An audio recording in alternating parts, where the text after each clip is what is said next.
Pessoal, tudo bem? Agora a gente vai relembrar como que a gente configura os pinos de entrada e saída, tá? Lembrando que o nosso microcontrolador que será utilizado, ele tem 3 portas disponíveis para a gente utilizar os pinos, mas a gente sempre vai tentar focar naqueles pinos de entrada e saída, né, do Arduino mesmo, tá? Os pinos digitais do Arduino. Pode até ser os analógicos, mas vamos tentar focar nos digitais, certo? Então, entrada e saída. O que é entrada? Entrada, lembrando que é a leitura que o microcontrolador faz do ambiente externo. Por exemplo, um botão, por exemplo, um sensor. Ele vai receber informações via entradas. E saída é a atuação do microcontrolador em relação ao mundo externo. Por exemplo, tocar um buzzer, acender um LED, enfim, vários outros tipos de atuação. Acionar um motor, né, controlar a velocidade desse motor, isso tudo é saída. Então a gente vai aprender como configurar esses caras. Primeiro a gente tem que aprender como configurar eles como entrada e saída. Vamos utilizar a porta B como exemplo, tá? E a gente vai configurar um pino dela como uma saída, beleza? A gente vai começar com saída. Lembrando que configuração é sempre aqui no setup e a gente vai fazer a alteração do estado desse pino. Como que a gente faz? A gente vai usar o DDR-B. O que é o DDR-B? É o Data Direction Register, ou seja, é o registrador que controla o sentido dos dados daquele pino específico, beleza? Então, se eu configuro um pino do DDR-B igual a 1, quer dizer que eu estou configurando ele como uma saída. Se eu configuro ele como 0, a gente está configurando como entrada. Então, o que a gente vai utilizar para fazer isso? A gente vai usar o SBI. O SBI, que é o set bit, ele vai setar um bit específico. E qual bit que eu quero setar? Quero setar o bit do DDR-B. Qual bit que eu quero setar, né? Primeiro eu tenho que falar qual registrador que eu quero trabalhar e depois qual bit que eu quero setar. Quero setar o bit 5, beleza? Vamos fazer a atuação agora desse cara. Para utilizar como uma saída, a gente sempre utiliza o registrador port B. Lembrando que o port B e o pin B são interconectados. Então, quando eu altero um valor aqui, pode ser que altere um valor aqui na parte de cima também, tá? No pin B também. Os circuitos que fazem a atuação desses caras são circuitos diferentes, apesar das saídas serem interconectadas, tá? Então, eu preciso utilizar registradores diferentes para controlar circuitos diferentes. Então, vamos fazer aqui um pisca-LED só para a gente se ambientar, tá? Então, lembrando que quando eu quero utilizar saídas, eu uso o registrador port B. E qual pino que eu quero acionar, né? SBI, lembra que é acionamento de um bit, de um pino. Port B, 5. E depois eu quero limpar esse cara, clear bit, né? Set bit, clear bit, port B, 5. Vamos ver se isso deu certo. Vamos abrir aqui para a gente ir acompanhando. Então, ó, configurei aqui como 5. Agora eu vou fazer o acionamento desse cara aqui. Acionei, desacionei. Beleza? Lembrando que a interconexão faz com que esse cara seja acionado também. Beleza? No ciclo posterior. Então, certo. Aprendemos como fazer então a configuração de uma saída. E se eu quiser configurar um pino, uma porta toda, né? Todos os pinos de uma porta específica, eu posso utilizar aquele comando Alt. Como que eu uso o comando Alt? Primeiro eu carrego um registrador com o valor que eu quero fazer a configuração. Vamos usar o R16 como suporte, tá? Um registrador de uso geral. Vamos usar o R16 como um registrador de suporte. Coloco o 0B, porque eu vou colocar em binário. Colocar 8 dígitos em binários, cada um vai representar cada bit daquela porta específica. Então, eu vou configurar o primeiro como saída, entrada, saída, entrada, saída, saída, entrada, entrada. Opa, desculpa, ao contrário, né? Entrada, saída, entrada, saída, entrada, entrada, saída, saída. Beleza? Já está configurado? Não, porque eu ainda não joguei no Data Direction. Lembra que a gente tem que jogar no Data Direction, senão não funciona. Então, vamos jogar para o Data Direction usando Alt. Tá? O Alt ele move o valor que está no registrador para um registrador de entrada e saída. No caso, o DDR-B é considerado um registrador de entrada e saída. Quem tiver mais dúvidas em relação a isso, a gente pode marcar para visualizar o datasheet, né? Quais são os registradores de entrada e saída que eu posso utilizar o comando Alt.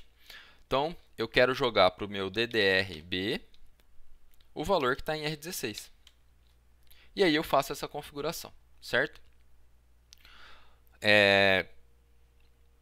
Vamos então ver como que ficou esse cara aqui. Vamos tirar essa primeira configuração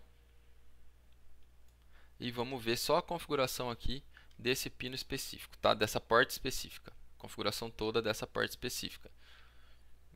Ó, configurei tudo de uma vez só, com um comando só, beleza? Então economizei ciclos aqui e economizei espaço na minha memória ROM. Vamos ver agora como que a gente faz o pooling, né? Como que a gente utiliza esses bits que a gente acionou como uma entrada agora. Para eu acioná-lo como uma entrada, né? Vamos utilizar aquele pino B de novo, tá? O pino 5 da porta B. SBI eu aciono como uma saída, CBI, Clear Bit, eu aciono como uma entrada.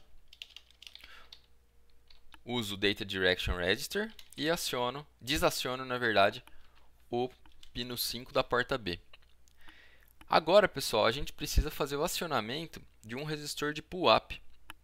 Como que a gente faz o acionamento de um resistor de pull-up? A gente joga no port B o valor 1. Lembrando que as saídas do port B e do pin B são interconectadas. Então, se eu jogar o valor 1 aqui, ele vai forçar aquele pino, o pino de entrada, a ficar em 5 volts quando não houver tensão nenhuma nele.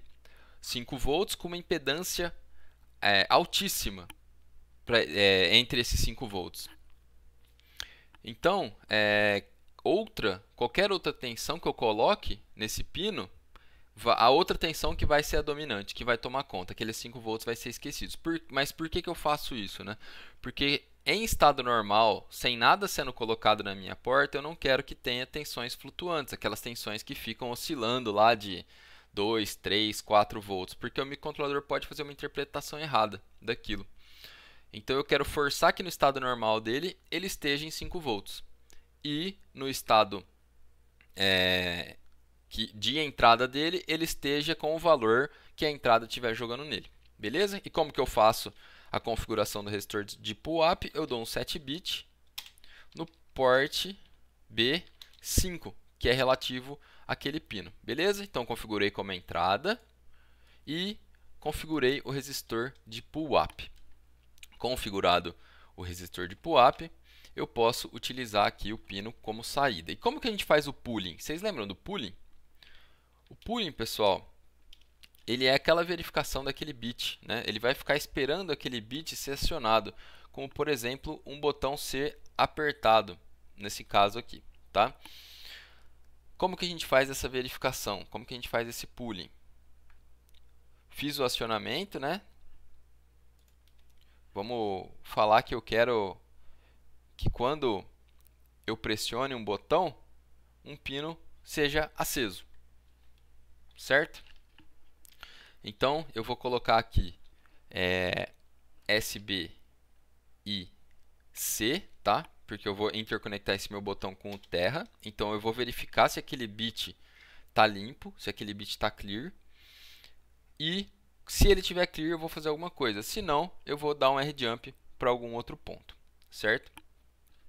Eu vou deixar ele preso num certo conjunto de comandos, no caso 2 comandos, tá? E fazendo essa verificação. Então vamos fazer do pin D, né, que a gente está utilizando, 5, certo? Então estou verificando o pin D, o pin B 5. Caso ele execute a próxima linha, eu quero que ele volte para o label pooling. E onde está esse label pooling? Está aqui. Então, o que isso quer dizer, pessoal? Quer dizer que caso esse pino esteja clear, ele vai pular esse RJump e vai sair desse loop, certo? Caso esse bit esteja setado, ele não vai pular o RJump e vai ficar nesse loop enquanto o bit estiver setado. No caso, estiver em alta. Lembrando que alta é o estado normal, é o estado sem influência externa. Vamos ver isso acontecer então?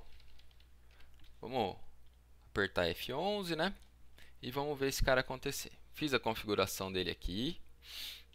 Agora eu vou verificar se o meu pin B, o pino B, o pino 5 da porta B, tá limpo. Ele tá limpo? Ele tá limpo. Se ele tá limpo, ele vai pular.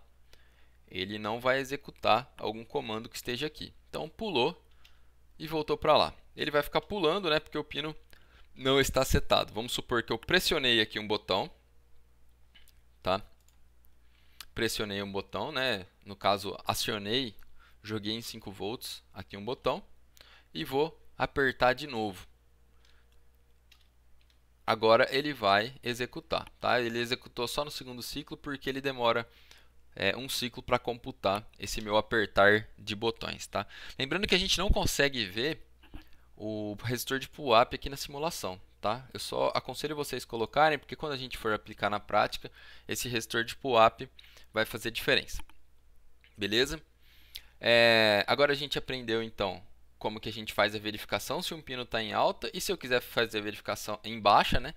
Está em 0. E se eu quiser fazer a verificação se ele está em baixa, SBIS. Skip if bit set. Skip bit if set. Skip bit if clear. Beleza? Posso também fazer análise de uma porta inteira, tá? Posso também utilizar aqui o comando in, né? O que o comando in faz? Ele analisa, ele joga em R, algum R, no caso aqui eu vou jogar em R16, o valor de uma porta inteira, tá? Então o que esse cara vai fazer? Ele vai pegar o valor que está em pin B e vai salvar em R16. Isso a gente vai ver mais em aplicações futuras.